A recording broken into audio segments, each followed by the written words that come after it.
If you want to try this one on your own, go ahead and pause the video, but I'm going to go through it in 3, 2, 1. We have an equilateral triangle that has a perimeter of 42 inches. Let me go ahead and sketch out an equilateral triangle the best I can.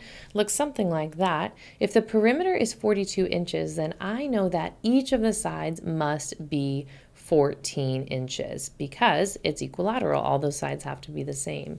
And what we're trying to find is the height of this triangle. So I'll go ahead and draw from that top vertex straight down, forming a 90-degree angle with our base. This is the height of the triangle, and that's what we're trying to find. Well, because this is an equilateral triangle, I know that all 3 angles of that triangle are 60. So let me go ahead and at least label just one of them.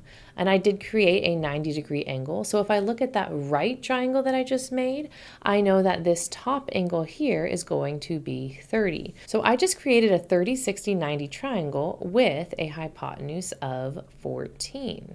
Recall for a second the relationships between the sides of a 30, 60, 90 triangle.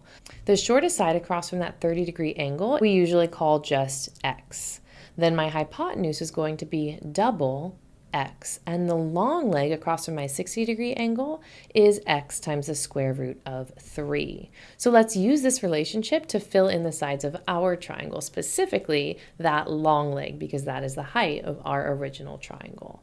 Well, looking at my hypotenuse, I know that 14 is double that scale factor. So I could just say x is 7. And if you're not comfortable with that, then you can go ahead and write in a little equation off to the side and solve for x by just dividing by 2. So 7 equals x. So with this information, I can go ahead and fill in the short leg of my triangle. So on the bottom here, I have a 7. Now the long leg takes that scale factor and multiplies it by the square root of 3. So my long leg on the left is going to be 7 times the square root of 3. Going back to my original triangle, that is the height of my triangle. So the height that I'm looking for is 7 times the square root of 3 inches. And that is it.